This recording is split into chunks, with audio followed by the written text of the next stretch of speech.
రాష్ట్ర ప్రభుత్వం కొత్త రేషన్ కార్డుల పంపిణీకి శ్రీకారం చుట్టింది. ఏదైతే గత నెల 26 తారీఖు నుంచి కూడా ఆగస్టు 10 వరకు మరి కొత్త రేషన్ కార్డుల పంపిణీ అయితే అన్ని జిల్లాలతో పాటు మరి ఏదైతే మండల కేంద్రంలో మరి స్థానిక ఎమ్మెల్యేలు మరి మినిస్టర్ ఎమ్మెల్సీ అదేవిధంగా అధికార యంత్రాంగంతో మరి ఏదైతే కొత్తగా లబ్ధి చేరుతున్న మరి ఏదైతే కొత్త రేషన్ కార్డుల పంపిణీకి మరి అధికారులంతా కూడా పంపిణీ చేస్తున్న పరిస్థితి.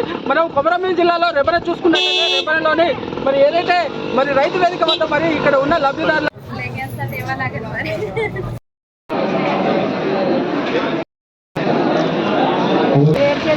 చాలా ఇబ్బంది అవుతుంది. మీ కుటుంబ సభ్యులు ఎంతమంది అమ్మా? 7 సంవత్సరాల నుంచి కూడా ఇప్పుడు రావడానికి మీరు ఎలా దీనివల్ల మీకు ఏమేమి వస్తాయని తెలుసమ్మా? మీకు అన్ని దీంతోనే బెనిఫిట్ మాకు. ఇప్పటి వరకు అయితే ఏది చేద్దామన్నా ఏ పని కాలేదు మాకు. ఇల్లు కావాలి, అది కావాలి, ఇది కావాలి, రాలేదు మాకు. బిల్లు కోసం వెయిట్ చేస్తుంది. ఇల్లు అయితే కడుతున్నాం, ఇంకా బిల్లు రాలేదు. ఇప్పుడు వచ్చింది కదా, ఎట్లా అనిపిస్తుంది? ఇప్పుడైతే చాలా సంతోషంగా ఉంది. ఏ పని అయినా ఇక రేషన్ కార్డుతోనే వీళ్ళు పెండింగ్ పెట్టుకున్నారు. ఏ పని కావచ్చు అట్లా అని వెయిట్ చేసినాం మేము. స్టడీ చేద్దామన్నా స్టడీ కూడా రేషన్ పని కావాలి. ఎంతమంది అమ్మా మీ కుటుంబ సభ్యులు? మాకు ఇంకా పిల్లలు కాలేదు సార్, ఇద్దరం. ఇప్పుడైతే 2 మెంబర్స్ మా వీళ్ళకి. మీరు అభినందనలు చెప్పాలంటే ఎవరికి చెప్తారు? రేవంత్ రెడ్డి.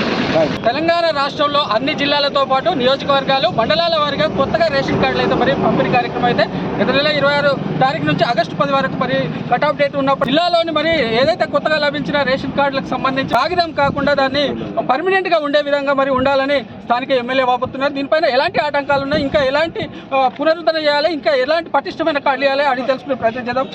మన ప్రభుత్వం ఎలక్షన్ ముందట మేనిఫెస్టోనే వాళ్ళు రేషన్ కార్డ్స్ కానివ్వండి, పెన్షన్స్ కావండి, తర్వాత ఏదైతే గ్యాస్ కూడా 500కి ఇవ్వడము, మహిళలకు 2500 రూపాయలు ఇవ్వడము, కళ్యాణలక్ష్మి మన తులం బంగారం ఇవ్వడము, ఇవన్నీ కూడా హామీలు ఇచ్చారు. అది కూడా మేనిఫెస్టో ఇచ్చారు. కాబట్టి ఈరోజు మరి గతంలో దాదాపు ప్రజాపాలన ఫస్ట్ గవర్నమెంట్ ఏర్పడినప్పుడు వెంటనే ప్రజాపాలన సందర్భాలు పెట్టుకున్నారు, ప్రజాపాలన సభలు పెట్టుకున్నారు. అన్నీ తీసుకొని కూడా దాదాపు ఇప్పుడు 2 సంవత్సరాలు అవుతుంది ఈ ప్రభుత్వం వచ్చేసి. ఏదైతే ఈ ప్రభుత్వం కాంగ్రెస్ ప్రభుత్వం ఇప్పుడు ఎలక్షన్ ఉన్నాయన్నీ మాత్రమే ఇస్తుంది తప్ప కానీ వేరేది ఏమీ లేదు, ఇక్కడ కనబడట్లేదు. ఇప్పుడు రైతు బంధు కానివ్వండి, ఏదైతే మొన్న ఒక్కొక్క విడత వేసారు, అది కూడా ఎలక్షన్ ఉన్నాయని మాత్రం వేసేది తప్ప కానీ వేరేది ఏమీ కనబడట్లేదు. ఇక్కడ ఏదైతే హడావుడిగా బుక్స్ కూడా అవి తయారు చేయలేదు. సరే, ఏదేమైనా కూడా ప్రజలకి ఇచ్చిన మాట ఒకటి, ఇప్పుడు రేషన్ కార్డ్స్ అనేది ఇస్తున్నారు.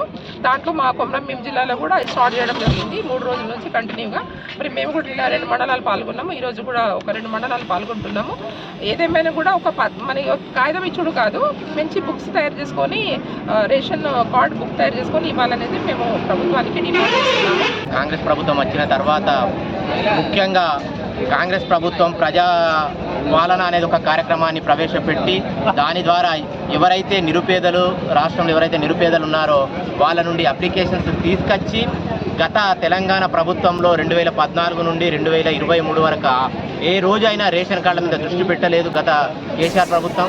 కానీ రేవంత్ రెడ్డి గారు రాగానే 2023లో రాగానే ప్రజాపాలన ఏర్పాటు చేసి ఎవరైతే పేదవాళ్ళు ఉన్నారో వాళ్ళకు సంక్షేమ పథకాలు ప్రతికి రేషన్ కార్డు అవసరం కాబట్టి, దాంతోపాటు వాళ్ళకు సన్నబియ్యం అవసరం కాబట్టి దాన్ని దృష్టిలో పెట్టుకొని మొదటి దఫాలనే ప్రతి ఒక్కరికి కూడా ఎవరైతే నిరుపేదలు ఉన్నారో వాళ్ళందరికీ కూడా రేషన్ కార్డు అందజేయడం జరిగింది. రేషన్ కార్డు అందుకున్న వాళ్ళు కూడా ఒకటే తెలియజేస్తారు, ప్రతి సంక్షేమ పథకానికి ఇది అర్హత కాబట్టి ఇది ఇవ్వడం మాకు చాలా సంతోషంగా ఉంది.